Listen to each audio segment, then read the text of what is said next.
আপনারা যারা আজকে এখানে এসেছেন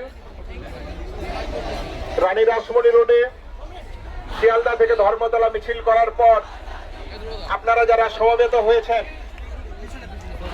দিল্লিতে চলা যন্তর মন্তরে চলা যে নিট ইউজি পেপার লিক ঘটনাকে কেন্দ্র করে ছাত্র সমাজ যখন ঐক্যবদ্ধ হয়, যে আন্দোলনের ডাক দেয়, সেই আন্দোলনের যখন অনশন কর্মসূচি চলছিল, সেখানে আপনারা দেখেছেন কখনো সভ্য সমাজের জায়গা থেকে এই ধরনের ঘটনা কখনোই আমরা ভাবতে পারি না। আপনারা দেখেছেন 20 তারিখ যখন ছাত্ররা শান্তিপূর্ণ আন্দোলনের মধ্য দিয়ে যখন সংসদ মার্চের ডাক দিচ্ছে, তখন আপনারা দেখেছেন পুলিশের বর্বরচরিত আক্রমণের ঘটনা। শুধু কি আক্রমণ, সেখানে কি ছিল না? সেখানে ছিল টিয়ার গ্যাস, সেখানে ছিল প্যালেট গান, সেখানে ছিল পুলিশের লাঠির উপর বেঁধে থাকা ব্রেক, যাতে না অসংখ্য আঘাত তৈরি করতে পারে ছাত্রদের উপর। কিন্তু ছাত্রদের দাবি কি ছিল? ছাত্রদের দাবি, তারা সুনির্দিষ্ট ভাবে যে দাবি রেখেছে, সেই দাবি তো অত্যন্ত ন্যায়সঙ্গত দাবি, একটা যুক্তিযুক্ত দাবি। তাহলে সেই দাবি কি ছিল? আপনারা যদি দেখেন বিগত 10 বছরের ঘটনা দেখেন, সেখানে দেখা যাচ্ছে 150-র উপর পেপার লিক হয়েছে। তাহলে ছাত্রছাত্রীদের ভবিষ্যতের উপর যে পরীক্ষাগুলো নির্ভর করে, সেই পরীক্ষাগুলোর যে সংবেদনশীলতার জায়গা রাখা, সিকিউরিটির জায়গা রাখা, ভরসা রাখার জায়গা, সেই জায়গাতে তো কেন্দ্রীয় সরকার ব্যর্থ হয়েছে। এটা তো বিগত 10 বছরের পরিসংখ্যান চোখের আঙুল দিয়ে দেখিয়ে দিচ্ছে। তারা কাকে দায়িত্ব দিচ্ছে? তাকে দায়িত্ব দিচ্ছে এনটিএ নামক একটা সংস্থাকে, যে এনটিএ দেখা যাচ্ছে যে বিগত 10 বছর ধরে বারবার ব্যর্থ হয়েছে। তার ব্যর্থতার নজির যদি খুঁজতে হয়, সেই গোড়ার আর আঙুল দিয়ে শেষ থাকে না।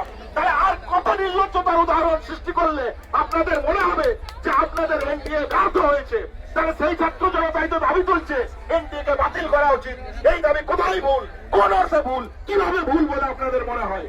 তাহলে যদি এই দাবি ভুল বলে না হয়, তার জন্য যদি ন্যায়সঙ্গত শান্তিপূর্ণ ভাবে কেউ আন্দোলনের ডাক দেয়, সেই আন্দোলনের উপর পুলিশের বর্বরচরিত আক্রমণ কখনোই সমর্থনযোগ্য হতে পারে? তাহলে আপনারা বলছেন সিবিআই এর কথা, আপনারা বলছেন নতুন পরীক্ষা নিয়েছি, সেই পরীক্ষা দেখো কত ন্যায়সঙ্গত।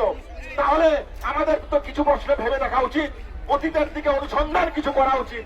তাহলে অভয় আন্দোলনে আপনারা যেমন দেখেছেন যে সিবিআই এর অবৈধতার কথা, আমি যে কথা মানে সমস্ত রকম সম্মান রেখেই বলি যে ক্লাস 4-5 এর বাচ্চারা যেভাবে ইনভেস্টিগেশন করে, ঠিক সিবিআই সেইভাবে ইনভেস্টিগেশন করেছে।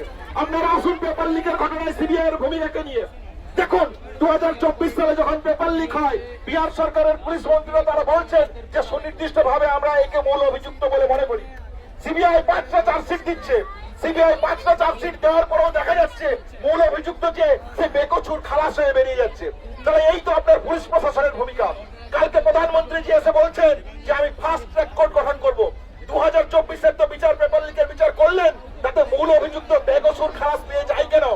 আপনার সিবিআই 5টা চার্জশিট দেওয়ার পরেও দেখা যাচ্ছে যে দোষী ব্যক্তিদেরকে আপনারা ধরতে পারছেন না কেন? তাহলে আদৌ কি সদিচ্ছা আছে আপনাদের?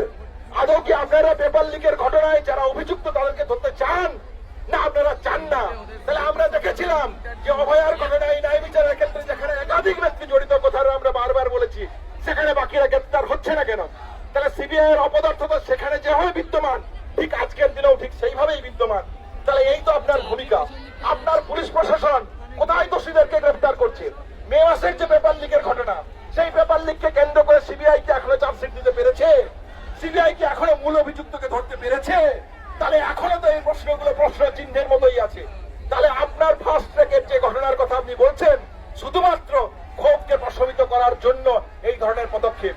আপনারা যদি অভয় আন্দোলনকে স্মরণ করে দেখেন, মাননীয় প্রধানমন্ত্রী আজকে বলছেন তিনি সোমবার দিন লোকসভাতে বিল আনবেন। ঠিক যেরকম অভয়ার ঘটনাকে কেন্দ্র করে নারী সুরক্ষার নামে তৎকালীন মুখ্যমন্ত্রী বিল আনতে চেয়েছিলেন। তাহলে সেই বিল দিয়ে ছাত্র জনতার যে স্বার্থ, যে দাবি, সেই দাবি তো কখনোই পরিপূর্ণ হয় না।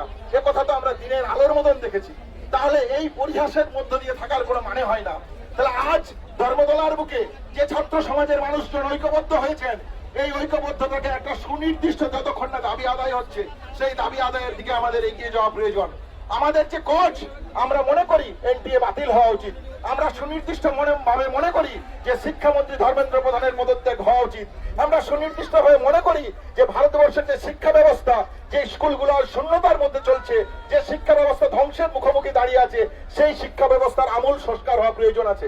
তাহলে আজ যদি লড়াই করতে হয়, আজ যদি আলোচনা করতে হতো, তাহলে শিক্ষা ব্যবস্থার পরিবর্তন কি হবে প্রয়োজন, কি প্রয়োজনীয় পদক্ষেপ আমরা নিতে পারি, সেই নিয়ে আলোচনা হওয়া উচিত ছিল ছাত্র সংগঠনগুলির সাথে, সেই নিয়ে আলোচনা হওয়া উচিত ছিল শিক্ষাবিদদের সাথে, সেই নিয়ে আলোচনা উচিত ছিল কলেজে কলেজে ইউনিভার্সিটিতে।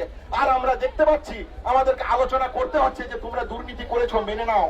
দিনের আলোর মতন যে ঘটনা পরিষ্কার, সেই পরিষ্কারকে ঢাকা দিতে চাইছেন কেন, কোন জায়গায় আটকাচ্ছে? তাহলে এই জায়গা থেকে অভয় আন্দোলনকারী হিসেবে, একজন চিকিৎসক হিসেবে আমি একটা আহ্বান রেখে যেতে চাই আপনাদের কাছে।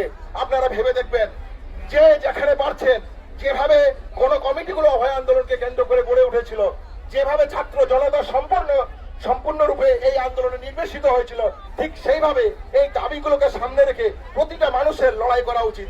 একটা কজের যে দাবি, সেই দাবিকে সামনে রেখে আমাদের লড়াই করার প্রয়োজন আজকে দেখা গিয়েছে। শিক্ষা ব্যবস্থার আমূল সংস্কার যে প্রয়োজন, সেই সংস্কারের প্রয়োজনের তাগিদে আজ লড়াই করার প্রয়োজন দেখা গিয়েছে। তাহলে এই তিন দাবি, এনটিএ কে বাতিল করা উচিত, শিক্ষামন্ত্রীর পদত্যাগ এবং শিক্ষার যে আমূল পরিবর্তন দরকার, সেই দাবিতে আমাদের লড়াই করে যাওয়ার প্রয়োজন আছে বলে মনে করি। আমি মনে করি জাতি ধর্ম বর্ণ নির্বিশেষে সমস্ত মানুষ এই আন্দোলনে যোগ দিন। যতক্ষণ না আমাদের দাবি অ্যাচিভ হচ্ছে, ততক্ষণ অব্দি এই লড়াই আমাদের চালিয়ে যাওয়া উচিত বলে আমি মনে করি। ধন্যবাদ।